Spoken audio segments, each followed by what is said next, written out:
warahmatullahi wabarakatuh. Salam sejahtera bagi kita semuanya, salam Pancasila.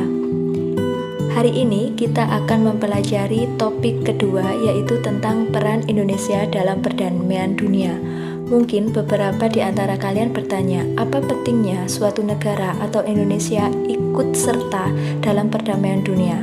Nah, baik, kita akan bahas. Yang pertama, suatu negara tidak akan bisa hidup sendiri.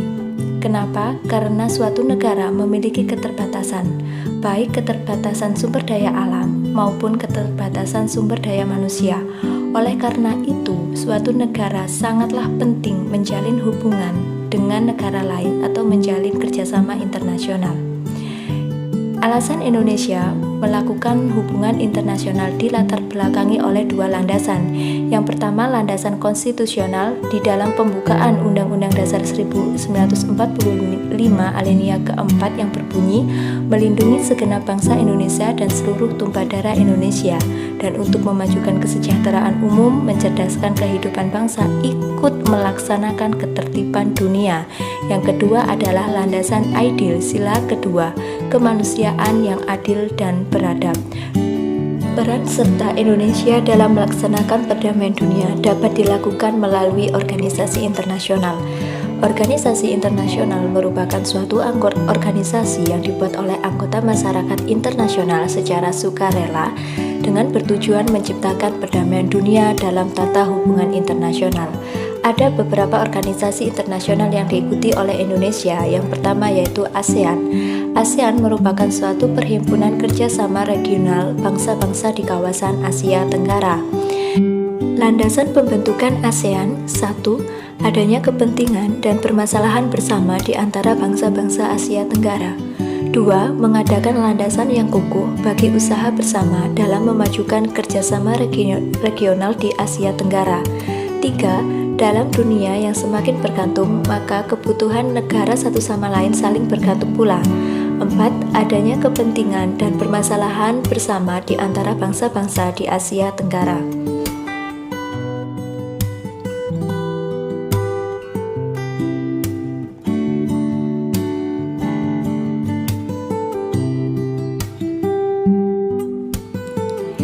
Organisasi yang kedua adalah Konferensi Asia Afrika, yaitu sebuah konferensi antara negara-negara Asia dan Afrika yang kebanyakan baru memperoleh kemerdekaan.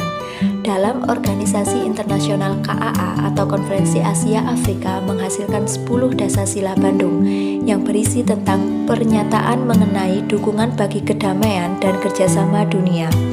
Dalam 10 prinsip Dasasila Bandung, yang pertama ialah menghormati hak-hak dasar manusia dan tujuan-tujuan yang termuat dalam Piagam PBB. Yang kedua, menghormati kedaulatan dan integritas teritorial semua bangsa. Yang ketiga, mengakui persamaan semua suku, bangsa, dan persamaan semua bangsa baik besar maupun kecil. Yang keempat, tidak melakukan campur tangan atau intervensi dalam persoalan-persoalan dalam negara lain. Yang kelima, menghormati hak setiap bangsa untuk mempertahankan diri secara individu maupun kolektif yang sesuai dengan Piagam PBB. Yang keenam, tidak menggunakan peraturan-peraturan yang melakukan campur tangan terhadap negara lain. 7. Tidak melakukan tindakan ataupun ancaman agresi maupun penggunaan kekerasan terhadap integritas teritorial. Yang kedelapan, menyelesaikan segala perselisihan internasional dengan cara damai, seperti perundingan, persetujuan, arbitrase, atau penyelesaian masalah hukum, ataupun lain-lain cara damai. Yang kesembilan, memajukan kepentingan bersama dan kerjasama. Yang kesepuluh, menghormati hukum dan kewajiban-kewajiban internasional.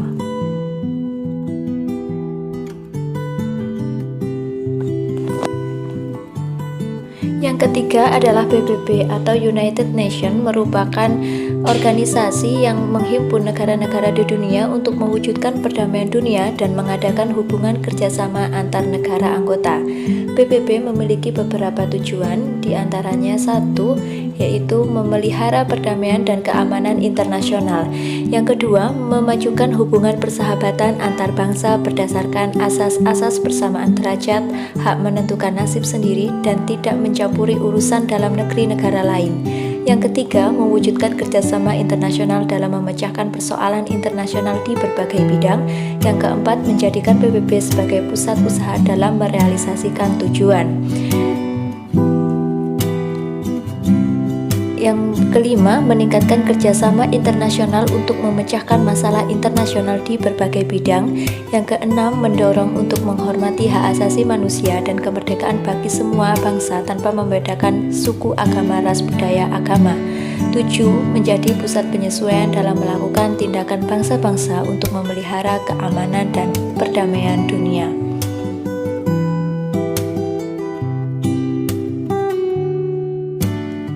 Yang keempat adalah gerakan non-blok. Gerakan non-blok merupakan organisasi yang muncul di tengah persaingan dua kekuatan besar dunia, yaitu blok barat dan blok timur, di mana blok barat dikuasai oleh negara yang dipimpin Amerika Serikat, sementara untuk blok timur dikuasai oleh pemimpin Uni Soviet. Tujuan dari GNP yang satu adalah mengembangkan rasa solidaritas di antara negara anggota. Yang kedua, turut serta meredakan ketegangan dunia akibat perebutan pengaruh Amerika Serikat dan Uni Soviet dalam Perang Dingin. Yang ketiga, membendung pengaruh negatif baik dari blok barat maupun blok timur ke negara-negara anggota gerakan non-blok. Baik, sekarang tugasmu adalah catatlah materi ini di dalam buku tulismu. Yang kedua, carilah minimal masing-masing 3 peran Indonesia dalam organisasi internasional yang telah disebutkan tadi. Kerjakan di buku tulismu. Sekian materi yang bisa saya sampaikan. Terima kasih. Atas kurang lebihnya saya mohon maaf. Jika ada kesulitan bisa menghubungi guru pengajar masing-masing. Saya akhiri. Assalamualaikum warahmatullahi wabarakatuh.